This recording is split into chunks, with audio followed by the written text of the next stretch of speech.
Vamos lá então? Pega papel e caneta, eu gosto muito de falar dessa relação nossa com Deus. E se eu me empolgar aqui, não estranha não. Mas eu quero falar algumas coisas com vocês hoje a respeito disso.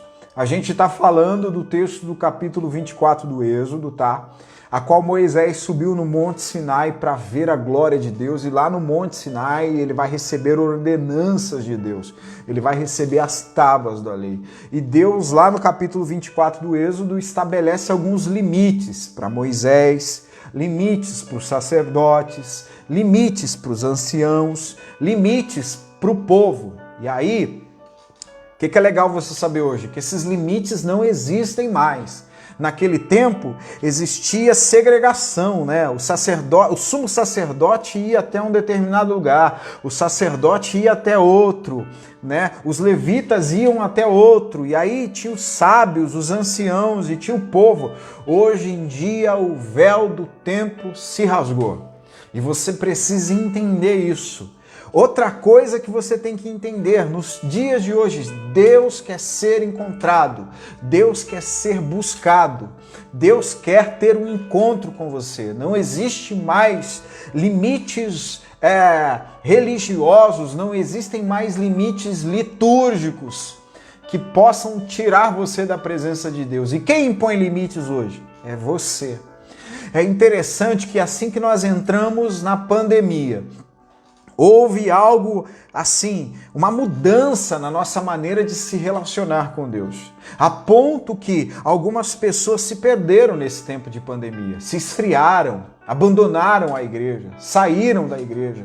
E quando eu falo de igreja, eu não estou falando apenas de ajuntamento, porque o ajuntamento é necessário por causa da unidade, por causa da comunhão, porque ajuntar-se faz parte da comunhão, ajuntar-se faz parte da unidade. Ajuntar-se não é a comunhão em si só, não é a unidade em si só, mas para haver comunhão e unidade precisa haver ajuntamento. E existem pessoas que se desconectaram da unidade, da comunhão, do ajuntamento por causa da pandemia. Porque quando nós entramos em pandemia, nós entramos também num momento em que a espiritualidade terceirizada perdeu força, porque antes você se nutria daquilo que os ministérios de louvor faziam por você, daquilo que os pregadores faziam por você, você se nutria daquele calor que você presenciava na igreja. Quantas vezes você não estava se sentindo vazio, vazia, e você foi para a igreja e você se sentiu melhor, se sentiu pleno, se sentiu plena. Quando a pandemia veio, quebrou isso. Por quê? A partir desse momento, a nossa terceirização da espiritualidade não tinha mais força. O ajuntamento não existia mais. E aí pessoas tiveram que começar a produzir a sua própria vida espiritual. E aí nesse momento, muitos não conseguiram dar conta. Muitos não conseguiram se manter firmes. Não conseguiram se manter vivos. Não conseguiram se manter atuantes, e isso é um grande problema. Quando você não estabelece uma relação com Deus, quando você não tem uma relação com o Espírito, você começa a declinar. Você lembra de Sansão? Sansão lutava, vencia, Sansão tinha força, Sansão tinha sabedoria, Sansão tinha êxito, até que um dia o Espírito do Senhor saiu dele por causa de sua desobediência. O Espírito do Senhor saiu da vida do Sansão por causa da desobediência dele. E a partir do momento que o Espírito do Senhor saiu de Sansão, Sansão perdeu a capacidade de lutar. O Espírito do Senhor saiu de Sansão, Sansão perdeu a sua força. O Espírito do Senhor saiu de Sansão, Sansão perdeu a capacidade de ver, Sansão perdeu a capacidade da escolha, Sansão perdeu a liberdade, Sansão perdeu a capacidade de ir, Sansão perdeu a capacidade de ser. Por quê? Porque ele perdeu a presença de Deus. Olha que poderoso. Olha quanta coisa a presença de Deus produzia em Sansão. Enquanto havia a presença de Deus, Sansão era habilidoso na luta. Enquanto havia a presença de Deus, Sansão podia ir onde queria. a ponto de um dia se permitir ser amarrado pelo seu próprio povo e ser entregue aos filisteus. Mas quando a presença de Deus saiu dele, ele perdeu essa liberdade. Ele perdeu a identidade. Cara, a presença de Deus é uma das coisas mais, ou melhor, é a coisa mais importante na vida do cristão. A presença de Deus, ela atua em todas as áreas da tua vida. Estar cheio de Deus, não cheio de si mesmo, não cheio de achismo, mas cheio de Deus, cheia de Deus. Uma das coisas mais importantes da nossa vida. Agora, vamos falar dessa entrada no secreto? Por quê? As pessoas pregaram muito sobre isso, eu também, né? O secreto para lá, o secreto para cá, tem até louvor que fala do secreto. Mas o que é esse secreto? Eu quero que você pense comigo. Eu não sou dono da verdade, mas eu quero que você pense comigo hoje. Deixa o Espírito Santo ministrar no teu coração. Mateus capítulo 6, versículo 6, Jesus vai falar desse suposto secreto que a gente falou muito sobre ele.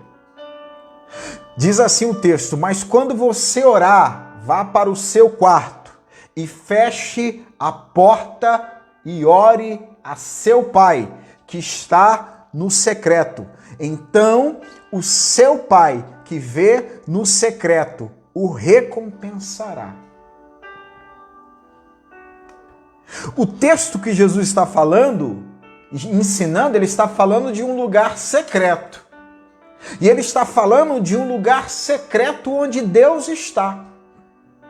E que nesse lugar secreto, Deus vai te ver. Mas para onde? Para onde? Jesus manda eu e você irmos para o quarto. Quarto, Jesus está falando que é o nosso secreto. Pensa comigo. Deus está dizendo, você vai encontrar Deus no secreto dele quando você entrar no seu secreto. Vou dizer de novo. Existe uma conexão do teu secreto e o secreto de Deus. É lá que você se encontra com Deus. Está claro no texto.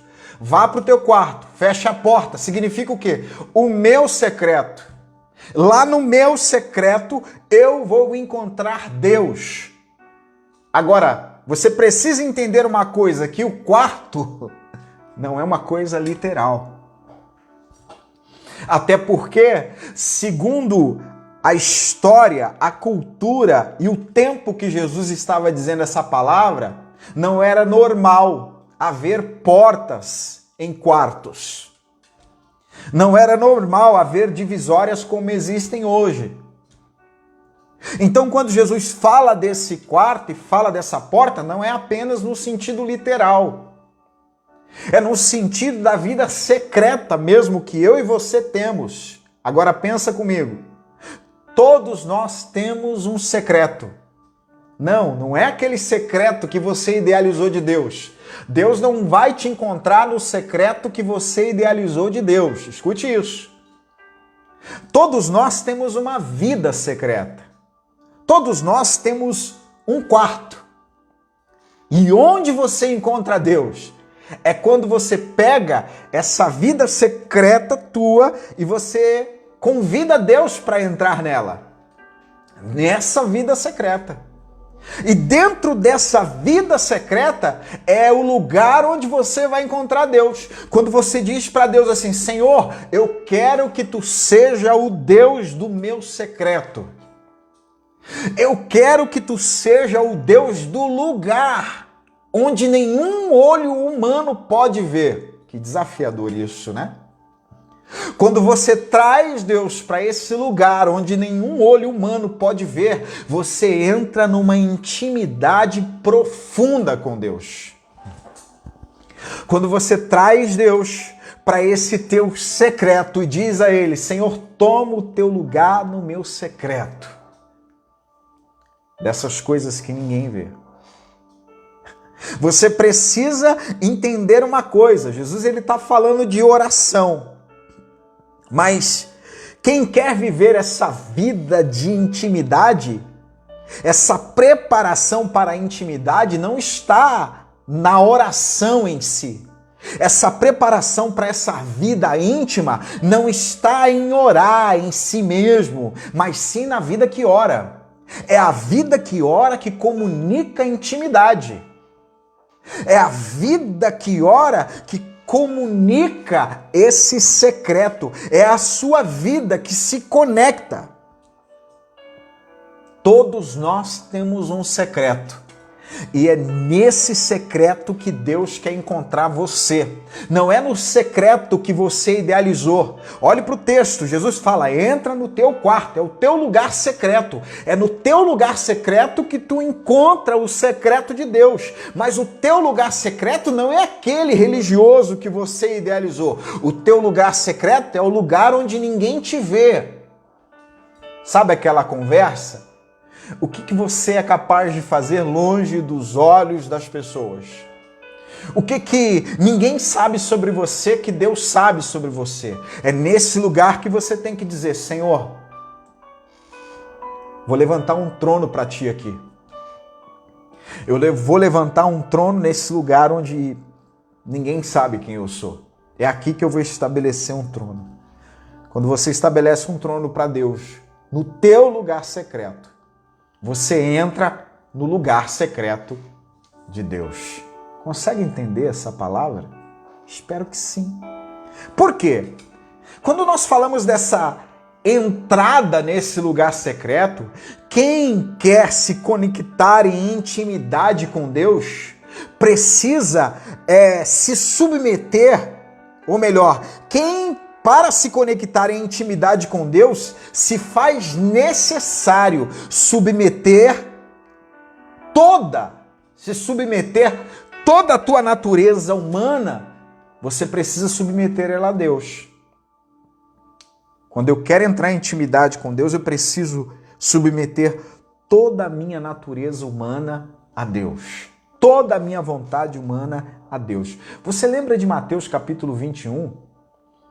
Versículo 7, Deus mandou, melhor dizendo, Cristo mandou os discípulos ir buscar um jumento, para ele montar no jumento. E esse jumento nunca havia sido montado. Quem já teve contato com esse tipo de animal sabe do que eu estou falando.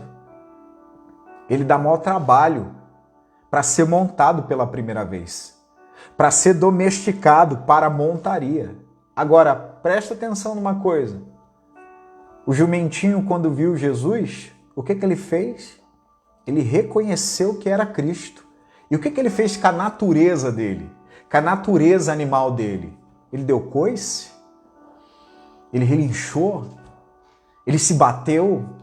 Não, o texto não fala que foi isso que aconteceu. Quando o jumentinho se deparou com a grandeza do Senhor Jesus, ele abriu mão da natureza animal dele. Falou, não, ele é o rei. Vou abrir mão da minha natureza. E ele permitiu com que Jesus montasse nele, fizesse ele de montaria. A gente, para entrar nesse ambiente de intimidade, nesse lugar secreto, nós precisamos entender que se faz necessário abrir mão de toda a nossa natureza humana. Onde há natureza humana, dificilmente se estabelecerá um lugar secreto de intimidade com Deus. Vamos orar? Pai, muito obrigado por esse dia. Obrigado por essa palavra. Nós estamos buscando um relacionamento muito mais estreito contigo, Senhor. Por isso que a tua palavra venha abrir os nossos olhos nesse dia e que tu venha nos dar direcionamento, Senhor.